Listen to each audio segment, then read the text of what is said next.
सद्गुरूंचे मार्गदर्शनातील पुढील भाग. स्वतःकडे व जीवनाकडे साक्षीपणाने पाहावे. समग्र अस्तित्वाकडे आणि त्यात स्वतःच्या जीवनाकडे साक्षीपणाने पाहण्याची एक दिव्य कला आहे. सद्गुरू त्या कलेमध्ये पारंगत असतात. सद्गुरूंच्या कृपेने ती कला पूर्ण स्वाधीन करून घेणे हे साधकाच्या अभ्यासाचे पर्यावसान आहे. साधकाचे जीवन समग्र अस्तित्वाचा अविभाज्य घटक असतो. स्वतःच्या जीवनाकडे साक्षीपणाने पाहता आले तर समग्र अस्तित्वाकडे साक्षीपणाने पाहणे सहज साधते. साधकाने प्रथम स्वतःचे अध्ययन करावे, कारण स्वतःकडे साक्षीपणाने पाहण्यास शिकण्याचा तो राजमार्ग आहे. स्वतः म्हणजे मी, शरीर, मन आणि आत्मा असे या स्वतःचे 3 घटक आहेत. या 3 घटकांपैकी शरीर आणि मन हे 2 घटक अनित्य मी म्हणून वावरतात. आत्मरूप मी हा घटक नित्य मी म्हणून अनुभवास येतो. आत्मरूप मी जन्मापासून मरेपर्यंत देहाच्या व मनाच्या हालचाली पाहतो, पण आपण मात्र जसाचा तसाच राहतो. साधक त्याचे मंदिर आहे अशी कल्पना करावी. त्या मंदिरामध्ये आत्मरूप देव आहे व तो झाकलेला आहे. मंदिराच्या गर्भगारात म्हणजे साधकाच्या हृदयात तो आपल्याच प्रकाशात शांतपणे राहतो. साधकाच्या अभ्यासाला तो दिशा देतो, तथापि विस्मृतीमुळे तो असून नसल्यासारखा झाला आहे. सद्गुरूने दाखवलेल्या मार्गाने चालता चालता साधक आपल्या अंतर्यामी खोल उतरतो. खोल उतरता उतरता मनाचा तळ गाठला की तिथे आत्मा दर्शन देतो. तोपर्यंत आपल्या मनोमय मीचे दर्शन होते. त्या मीचे अध्ययन साधकाने करावे. आपल्या मनाची विविध अंगे आहेत, शिवाय मनाच्या विविध अवस्था असतात. ती अंगे कशी काम करतात आणि मनाच्या अवस्था कशा येतात आणि जातात याचे तिराहितपणे निरीक्षण करावे. आपल्या मनामध्ये ज्या हालचाली होतात किंवा ज्या उर्मी उठतात त्यांना आपण काही प्रतिक्रिया करतो. त्यांना साधकाने जवळून पण वेगळेपणाने पाहावे. आपल्याला पैशाचा आधार वाटतो, आपल्याला काळजी लागते व भीती वाटते. आपल्या आशा आकांक्षा आपल्याला स्वस्थ बसू देत नाहीत. मनातील वैरभाव आणि स्पर्धा आपल्याला चैन पडू देत नाहीत. या सर्वांचे साधकाने शांतपणे व प्रामाणिकपणे निरीक्षण करावे. आपण एकटे असताना स्वतःला पाहावे व आपण समूहात वावरताना स्वतःला पाहावे. आपल्याला अपयश आले तर निराशा येते, कधी अकारण उदासीनता येते. मान मिळाला तर बरे वाटते व अपमान झाला तर गिळणे तो कठीण जाते. जीवनातील अशा सर्व प्रसंगांमध्ये साधकाने आत पाहण्याची आपली दृष्टी सावध ठेवावी.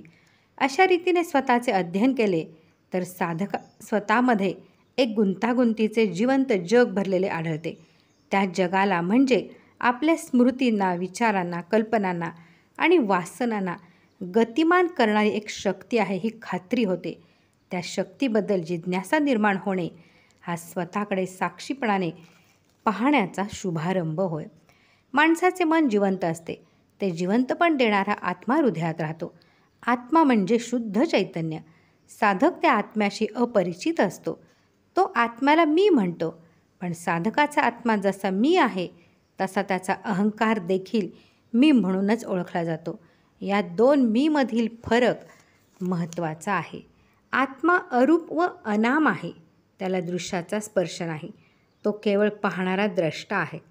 पण मीपणाने मिरवणारा अहंकार देहामध्ये नाम आणि रूप दोन्ही घेतो. तो खरा द्रष्टा नसून दृश्यच आहे. सनातन व अमृत अशा आत्म्याचा अहंकार हा एक काल्पनिक आकार आहे. शरीरातून दृश्याचा रस सेवन करण्यास आत्म्याचे प्रतिबिंब असणारा हा अहंकार मीपणाच्या रूपाने अवश्य असतो. पण दृश्याशी समरस होणारा अहंकार आत्म्यापाशी चालत नाही. आत्म्याची अहंकाररूपी प्रतिमा साधकाला आत्म्यापासून दूर ठेवते. साधकाने अभ्यासाने सद्गुरूंच्या साह्याने अहंकाररूपी प्रतिभेचा भंग करावाच लागतो. आत्म्याला मृत्यू नाही, कारण तो सनातन आहे. पण अहंकाराला जन्म व मृत्यू दोन्ही आहेत. स्वसंमतीने अहंकाराचा मृत्यू स्वीकारणे हे साधकाचे एक लक्षण आहे. जोपर्यंत अहंकार कार्यकारी असतो तोपर्यंत साधकाला पुन्हा जन्म घ्यावा लागतो. जेव्हा अहंकार जन्मास आला तेव्हाच साधकाचा आत्मा आतल्या आतच हरवला. आत्म्याच्या शोधात आत जाताना साधकाला अहंकार अडवतो. त्याची निर्गुणपणे हत्या केल्याशिवाय आत्म्यापर्यंत पोचता येत नाही. ज्या क्षणी साधकाच्या अहंकाराचा मृत्यू होतो त्याच क्षणी साधक सिद्ध पदवीला पोचतो, कारण त्याचे आत्मदर्शन स्थिरावते. आपल्या हृदयातील आत्म्याची विस्मृती झाली की जीवनातील सर्व समस्या निर्माण होतात. सद्गुरू म्हणजे त्या आत्म्याच्या स्मृतीमध्ये जगणारी व्यक्ती होय. आत्म्याशी अत्यंत निकट परिचय करून घेतल्याने सद्गुरूला आत्मस्वरूपाचे दिव्य सौंदर्य प्रत्यक्ष अनुभवास येते. त्या सौंदर्याने तो वेडा होऊन जातो. आपल्या शिष्याला आत्मदर्शन होऊन त्या सौंदर्याने तो तसा वेडा व्हावा असा सद्गुरूंचा शुद्ध हेतू असतो. यासाठी तो नामस्मरणाचा मार्ग दाखवतो. नामस्मरण म्हणजे आत्मस्वरूपाचे स्मरण होय. ते स्मरण मनानेच करायचे असते. मनाच्या प्रत्येक तरंगांमध्ये आत्मस्मरणाचा धागा ओवला म्हणजे नामस्मरण पचनी पडले असे समजावे. पण जागेपण, स्वप्न आणि गाढ झोप या तिन्ही अवस्थांमध्ये विस्मरण झाले नाही म्हणजे नाम सिद्ध झाले असे समजावे. समजा 24 तास शांतपणे जळणारा एक दिवा आहे. त्याची ज्योत सकाळ, दुपार, संध्याकाळ व रात्री शांतपणे अखंड तेवत राहते. त्याचप्रमाणे नाम सिद्ध झाले म्हणजे साधकाच्या अंतर्यामी ते अनुस्यूतपणे चालू राहते. त्याच्या अंतरी नामाची धारा अखंडपणे आत्मसागरात पडत राहते. त्यामुळे तो साधक आत्मस्वरूपाशी इतका समरस होतो की स्वतःच्या देहाकडे व जीवनाकडे तो अत्यंत वेगळेपणाने पाहू लागतो. या परकेपणाने पाहण्यास साक्षीभाव असे म्हणतात.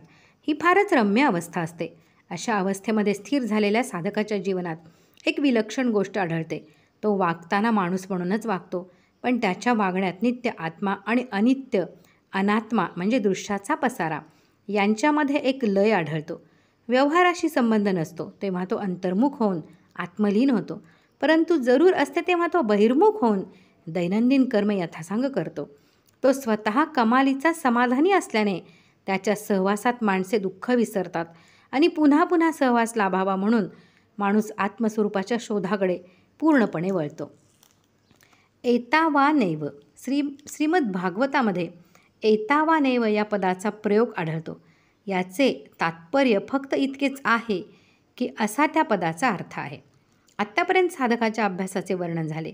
त्याचे तात्पर्य इतकेच की आपण या संसारात आलो आहे. आपण कोठून आलो ते अज्ञात आहे, पण संसार सारा अशाश्वत आहे. तो मृत्यूचा बाजार आहे. त्यामुळे कोणास केव्हा मृत्यूचे बोलावणे येईल याचा नेम नाही. बरे मेल्यावर कोठे जायचे याचे खात्रीचे ज्ञान नाही. असे असले तरी संसार सोडण्याचे कारण नाही. सोडावा म्हटले तरी तो सुटत नाही. संसार देहाची सोय करतो म्हणून देहाला स्वस्थ ठेवण्यापुरता त्याचा आधार घेण्यामध्ये दोष नाही. पण देहाच्या आत राहणाऱ्या मनाला देहातून सुख घेण्याची चटक लागली तर जीवनात समाधान लाभत नाही. समाधान देहापाशी नाही, मनापाशी नाही, ते फक्त आत्म्यापाशीच आहे. मनाच्याही मागे राहणारा आत्मा अमृताचा बिंदू आहे. त्या तर विश्वाच्या मागे राहणारा परमात्मा अमृताचा सागर आहे. माणसाने मनाच्या मागे राहणाऱ्या आत्म्याचे मनाने सतत स्मरण राखावे. त्या स्मरणाने देहाचा व मनाचा विसर पडतो. आत्म्याच्या सतत स्मरणामध्ये देहाचा व मनाचा विसर पडणे ही जीवनातील सर्वात मोठी व मंगलमय क्रांती आहे. ही क्रांती घडून आली म्हणजे देहाचे व मनाचे रूपांतरण होते. त्यामुळे जीवनात दुःख, काळजी, भीती, असुरक्षितपणा यांचा मागमूस उरत नाही. साधक मीपणाने मरतो खरा, पण विराटपणाने जगतो. त्याच्या अहंकाराचे विसर्जन झालेले असते. त्याचा परिणाम असा होतो की त्याच्या हृदयात परमात्मा अवतरतो. मग त्याचे बोलणे त्याचे उरत नाही, ते परमात्म्याचे बोलणे होते. त्याचे कर्म त्याचे उरत नाही, ते परमात्म्याचे कर्म होते. त्याच्या देहातून जणू काय दिव्य संगीत प्रगटते. हे सर्व साधण्यास स्वतःचा अहंकार नामशेष करावा लागतो. स्वतःचा अहंकार व स्वतः नामशेष होण्यासाठी सद्गुरूला समर्पण व्हावे लागते. शिष्य सद्गुरूला समर्पण झाला तर सद्गुरूमध्येच असीम व अनंत परमात्मा त्याला भेटतो. शिष्याचा हृदयवीणा सद्गुरूच्या हृदयवीणेशी समरस होऊन वाजू लागला म्हणजे दोघे दोन उरत नाहीत. त्यांच्या त्या आंतरिक एकपणामध्ये एक अद्भुत रस निर्माण होतो. त्यालाच ब्रह्मानंद म्हणतात. त्या ब्रह्मानंदाचे दृश्य रूप म्हणून साधकाच्या अंतरी एक दिव्य असा अतिंद्रिय नाद साधकाला ऐकू येतो. त्या नादाची रमणीयता शब्दांनी वर्णन करणे अशक्य आहे. शेवटी इतकेच सांगावेसे वाटते की साधकाला परिस्थितीचे बंधन पडतेच. त्याच्या वाट्याला जी परिस्थिती येते तिच्यामध्ये काही गोष्टी अभ्यासाला अनुकूल तर काही गोष्टी प्रतिकूल असणार. प्रतिकूल गोष्टींबद्दल साधकाने तक्रार करू नये, हे प्रथम शिकणे जरूर आहे. शांतपणे व समजुतीने त्या गोष्टीचा स्वीकार करावा. मग परिस्थिती सुधारण्याचा व्यावहारिक उपाय करावा. पण त्या खटपटीमध्ये मनाची शक्ती फार वाया जाणार नाही याबद्दल खबरदारी बाळगावी. हे सर्व करीत असता आपले नामस्मरण यथास्थित चालवण्याची काळजी घ्यावी. नामस्मरण जीवनाच्या केंद्रस्थानी ठेवून व्यवहार सांभाळावा. म्हणजे मन रूपांतरित होऊन स्वरूप अनुसंधानात स्थिर होईल. परमपूज्य बाबा बेलसरे. साधकाच्या अभ्यासाची रूपरेषा या पुस्तकामधील हे सर्व भाग होते. श्रीराम जय राम जय जय राम.